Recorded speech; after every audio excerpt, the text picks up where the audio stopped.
പ്രധാനമന്ത്രിയെ അധിക്ഷേപിച്ച കേസിൽ കണ്ടന്റ് ക്രിയേറ്റർക്ക് തിരിച്ചടി. കേസ് തള്ളണമെന്ന ആവശ്യം ത്രിപുര ഹൈക്കോടതി തള്ളി. പ്രധാനമന്ത്രിക്കെതിരായ അധിക്ഷേപം അംഗീകരിക്കാനാകില്ല എന്നാണ് കോടതി വ്യക്തമാക്കിയത്. അഭിപ്രായ സ്വാതന്ത്ര്യം അധിക്ഷേപിക്കാനുള്ള ലൈസൻസ് അല്ല എന്ന് നിരീക്ഷണമുണ്ട്. നന്ദനുണ്ട് വിവരങ്ങൾ പങ്കുവയ്ക്കാൻ. നന്ദൻ, വളരെ നിർണായകമായ നിരീക്ഷണങ്ങളാണ്. അഭിപ്രായ സ്വാതന്ത്ര്യം എല്ലാവർക്കുമുണ്ട്, അത് അധിക്ഷേപിക്കാനുള്ള ലൈസൻസ് അല്ല എന്നാണ് കോടതി പറഞ്ഞിരിക്കുന്നത്. എത്രത്തോളം നിർണായകമാണ് ഈ നിരീക്ഷണം? എങ്ങനെയാണ് ഇത് കണ്ടന്റ് ക്രിയേറ്റർക്ക് കൂടുതൽ അഴിയാക്കുരുക്കാകുന്നത്? ഇന്ന് കോടതിയിൽ സംഭവിച്ച കാര്യങ്ങൾ വളരെ വിശദമായി വ്യക്തമാക്കാം. നന്ദൻ.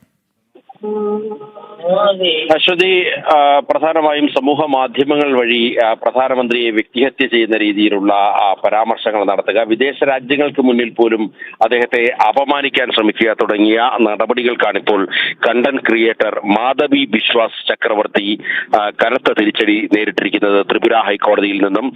ഇതുമായി ബന്ധപ്പെട്ട് ഈ മാധവി ബിശ്വാസ് ചക്രവർത്തി സമർപ്പിച്ച ഹർജി ത്രിപുര ഹൈക്കോടതി നൽകിയിരിക്കുകയാണ്. പ്രധാനമന്ത്രിക്കൊപ്പം അഗർത്തല മേയർ, ത്രിപുരയിലെ ഹൈന്ദവ വിശ്വാസ കേന്ദ്രമായ മാതാ ത്രിപുരേശ്വരി എന്നിവരെയും ഹർജിക്കാരി അധിക്ഷേപിച്ചതായി ചൂണ്ടിക്കാട്ടി east Agartala, west Agartala police സ്റ്റേഷനുകളിൽ എഫ്ഐആറുകൾ രജിസ്റ്റർ ചെയ്തിരുന്നു. ഭാരതീയ ന്യായ സംഹിതയിലെ IT ആക്ടിലെയും വിവിധ വകുപ്പുകൾ പ്രകാരമുള്ള കേസുകളാണ് പോലീസ് ചുമത്തിയിരുന്നത്. ഇതിൽ കുറ്റപത്രം റദ്ദാക്കണമെന്ന് ആവശ്യപ്പെട്ടുകൊണ്ടാണ് ഈ കണ്ടന്റ് ക്രിയേറ്റർ ത്രിപുര ഹൈക്കോടതിയെ സമീപിച്ചത്. എന്നാൽ ജനാധിപത്യത്തിൽ രാഷ്ട്രീയ വിമർശനം സ്വാഭാവികമാണെങ്കിലും പ്രധാനമന്ത്രിക്കെതിരെ വ്യാജവും അധിക്ഷേപകരവുമായിട്ടുള്ള വാക്കുകൾ ഉപയോഗിക്കുന്നത് നിയമവിരുദ്ധമാണെന്ന് കോടതി ഓർമ്മിപ്പിച്ചു. അഭിപ്രായ സ്വാതന്ത്ര്യം എന്നത് മറ്റൊരാളുടെ വ്യക്തിത്വത്തെയും അന്തസ്സിനെയും തകർക്കുവാനുള്ള ലൈസൻസ് അല്ലെന്ന് കോടതി വ്യക്തമാക്കുകയുണ്ടായി.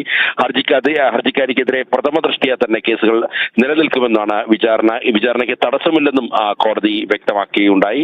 അങ്ങനെ കനത്ത തിരിച്ചടിയാണ് ഈ കണ്ടന്റ് ക്രിയേറ്റർക്ക് ലഭിച്ചിരിക്കുന്നത്. ഡിജിറ്റൽ ഇടങ്ങളിൽ ഉപയോഗിച്ച് രാജ്യത്തെ നേതാക്കൾക്കെതിരെയും അതേപോലെ തന്നെ മതവിശ്വാസങ്ങൾക്കെതിരെയും അപകീർത്തി പ്രചരണം നടത്തുന്നവർക്ക് കടുത്ത നിയമ നടപടി നേരിടേണ്ടി വരുമെന്ന വ്യക്തമായ സന്ദേശമാണ് ഇപ്പോൾ ത്രിപുര ഹൈക്കോടതിയിൽ നിന്നും പുറത്തു വരുന്നത്. ശരി.